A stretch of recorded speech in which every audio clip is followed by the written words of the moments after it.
Car Con Carne has gone through some significant changes lately.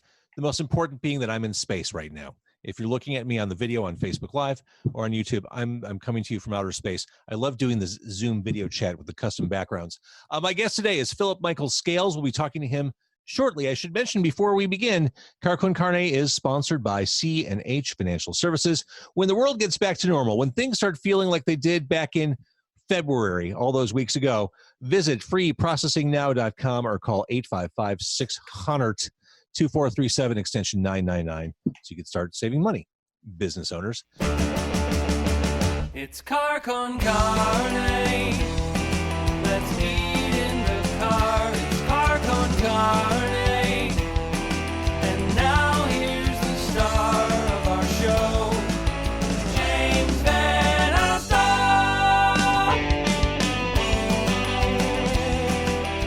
All right, so Phillip-Michael Scales is here. Hello, Phil. Phillip-Michael Scales. Good. I mentioned that the show is different now. Usually I'm in my car. Usually we're doing interviews there and eating from different restaurants. It is now quarantine con carne. This is the world we're living in. Are you actually eating food as we're talking? Are you living up to I made a little cheese plate. I went to Trader Joe's and had myself a good time. Wait, hold that up again. You know, you got a little bit of stuff, a little brie, a little bit of Gruyere, you know, a little baguette. You're living fancy over there. You know, when they go low, we go high. I've heard that. You know, Phillip-Michael Scales, you are one talented singer-songwriter, artist, and the arts performance has been in your blood forever. You started in musical theater as like a kid, right? I was 9 years old. Was this something you put on stage? Did your parents steer you in the direction of acting? No, I think they were just like, I was just that kid, and they were just like, okay, cool. And actually, it was funny because I was in Joseph with Donny Osmond, and my sister got in, and I was too young to get in. But my mom being... You were in Joseph and the Amazing Technicolor Dreamcoat as a 9-year-old. With Donny Osmond. Right. That was a big show. I remember seeing that at the Chicago Theater back in the day. Yeah, man. We did it in the Detroit run, and so I think we ended up doing like 50 or 60 shows. But the funny thing was my sister got in, and my mom told the casting director, like, look, you get both of them or none of them. Let me know what you choose. So you rode on her coattails. Yeah, essentially. Starting off in the theater at such a young age and just having that in your blood from a young age, how much did that part of your life, just growing up on stage basically, or how much does that inform what you do on stage as a musician today? I think it totally does, man. I think it almost lends itself a little bit better now. So I was like really into Hamilton for a while. And like when it was in Chicago, I got to see it a couple times because I won the lottery a couple times.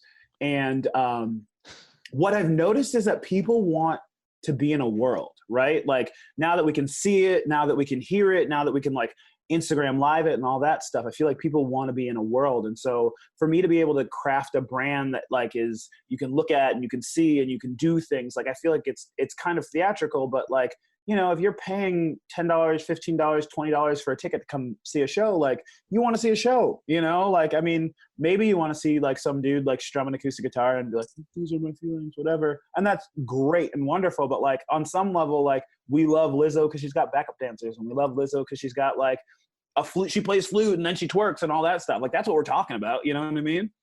You want something immersive as a fan. You want to... Absolutely. You want to check out for 2 hours.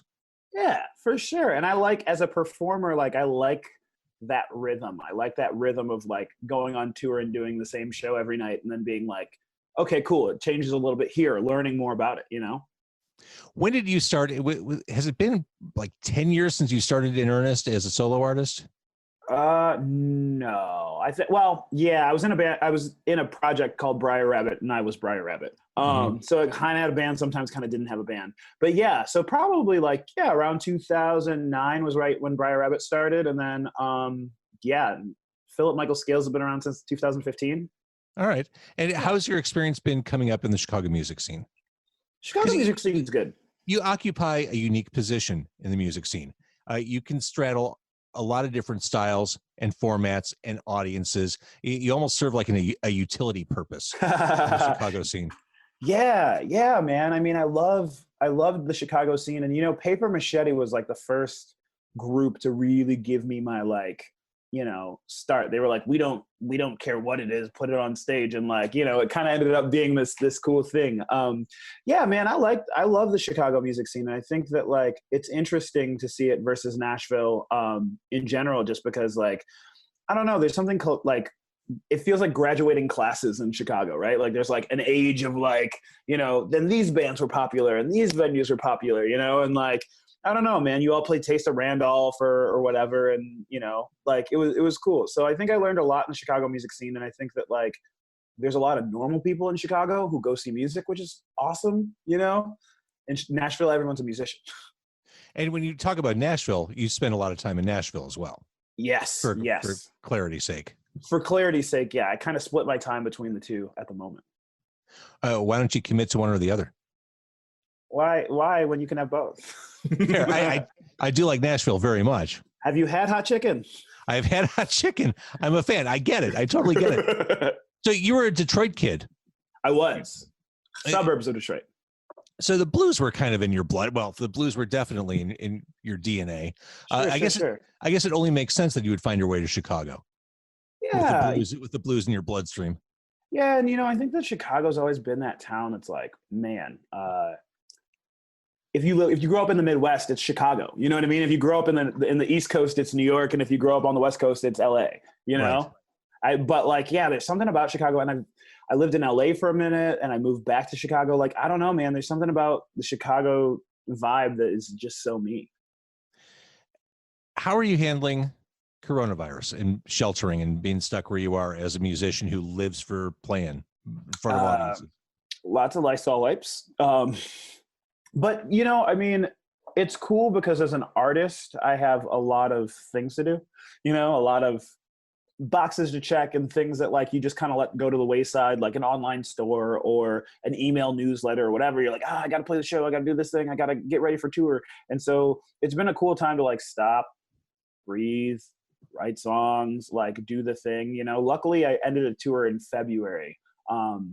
So like I'm kind of all right for right now, but I mean, it's tough, but like FaceTiming, washing my face, like trying to get as much of a routine as I possibly can. Yeah. Like, that's kind of been my vibe. And then having creative conversations like this, I think getting into a routine is critical.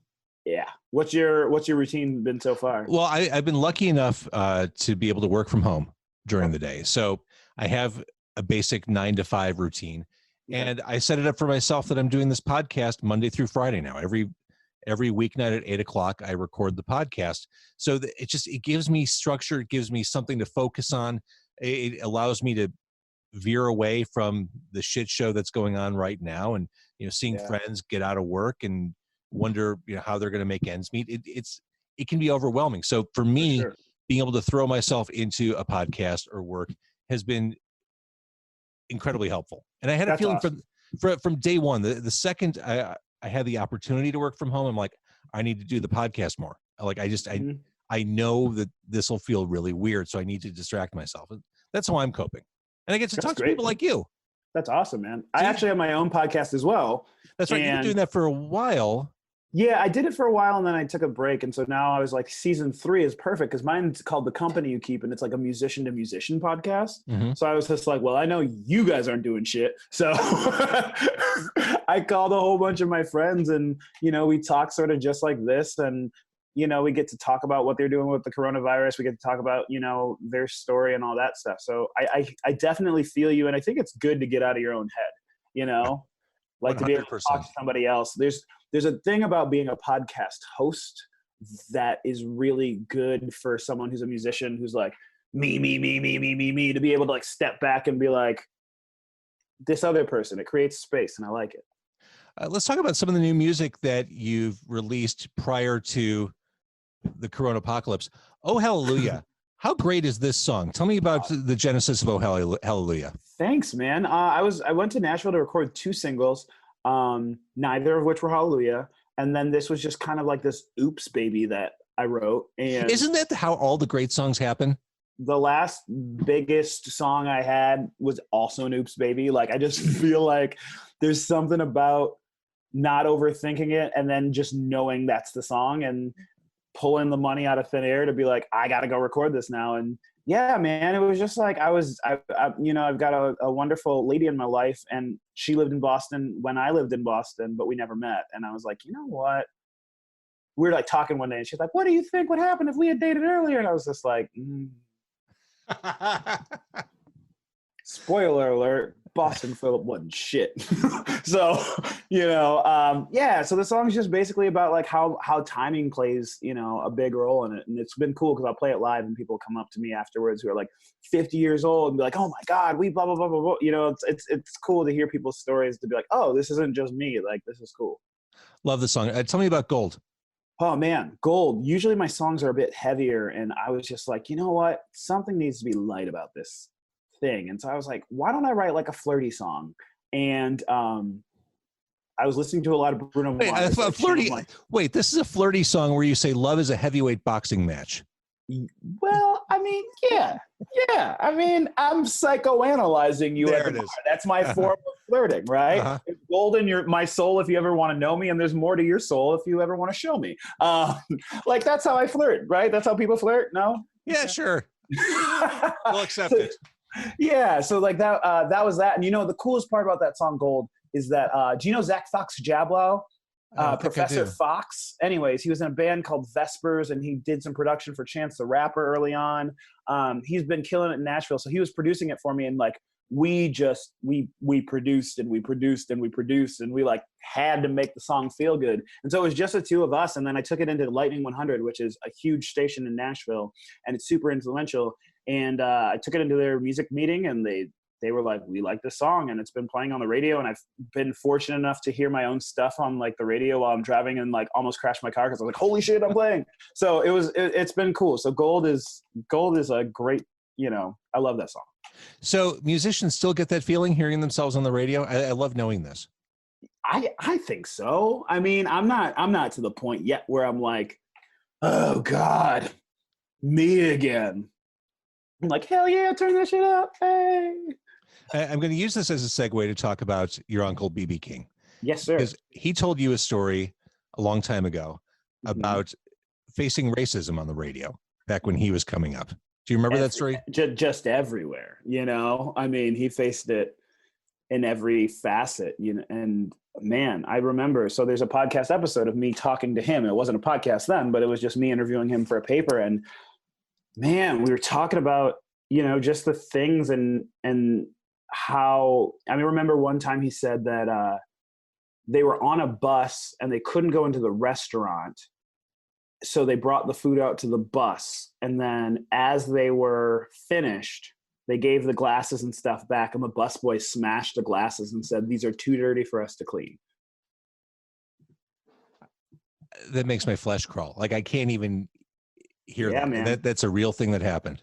That's a real thing that happened. So it's crazy to think that from a man who literally grew up working on plantations to literally go to see President Obama, like that is so much life to live. And that is such a swath of world American history that so man, yeah, I mean, his work ethic, his humbleness, his everything was kind of ingrained in me. He was my hero since I was a kid. He's still my hero. And, that's actually that's the wrong one. So it's a Basquiat crown. And then there's the DNA. And then there's the Kendrick lyric that says, I got royalty, got loyalty inside my DNA.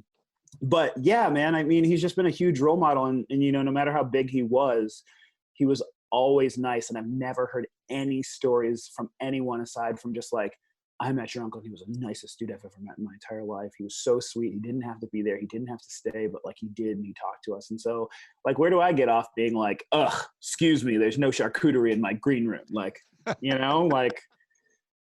Well, I always found his public persona to be absolutely endearing, charming. I saw him, this was, I mean, probably early 90s. I saw him at Cubby Bear, and he was wow. It was just spectacular. He just had warmth. Yeah. A real bona fide, like no Star Trip warmth on stage. Yeah. And he told me once, we were sitting in Chicago, I think he was doing House of Blues. And my buddy was like, how do you keep it fresh every night? And he's like, you just don't try to do the same show you did last night. Like, you just take the room for what it is, you know, whatever, you know, wherever we're at. I mean, obviously he had a show and it was a thing, but like, you know, he really, you know, he was there. He was present. He wasn't just getting off a bus and being like, hello, Chicago, what's up? And then like, you know. So you took lessons from him on how to kind of navigate through life and a career.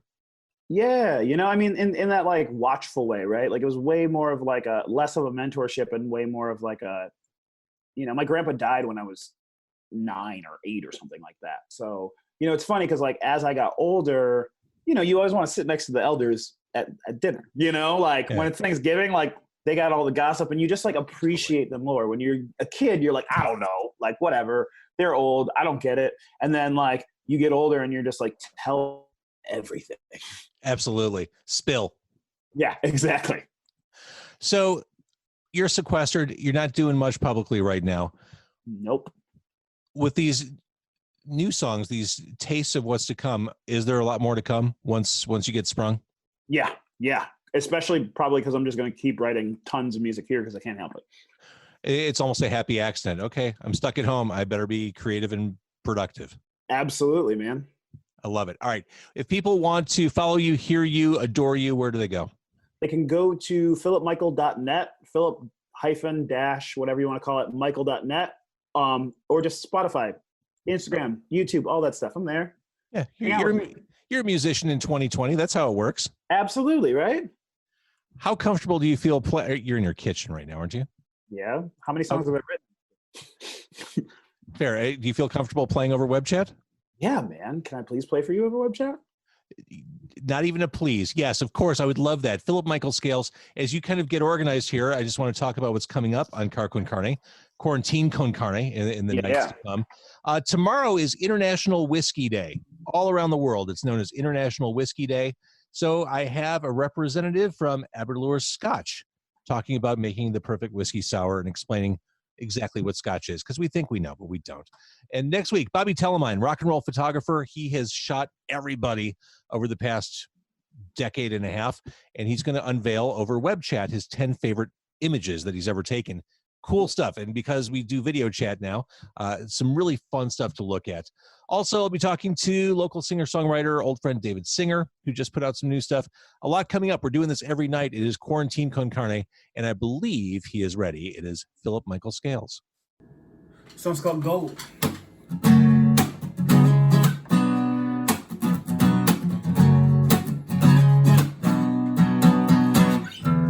The last love I left you real that you still feel it. You came to have a drink with the scar. You don't wanna let me in. I can't blame you. I'm just a pretty face at the bar. Love is a heavyweight boxing match. Don't pull punches, no it don't hold back. Last time I knocked you out cold, but there's gold in my soul. If you ever wanna know me, you've been burned before. There's more to your soul. If you ever wanna show me, I'm outside your door and glitter ain't gold.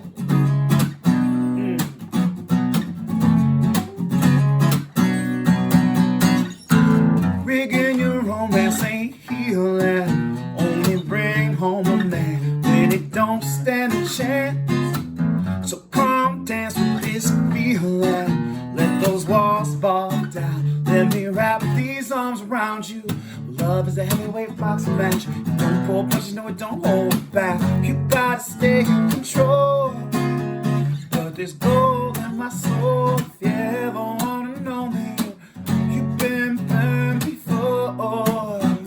There's more to your soul. If you ever wanna show me, I'm outside your door and glitter ain't something in the way you move. I gotta see it through. You've been hurt before, girl, I can see the proof. I do whatever it takes. I wanna be with you. There's gold in my soul. If you ever wanna know me, well, you've been burned before. But there's more to your soul. If you ever wanna show me, I'm outside your door.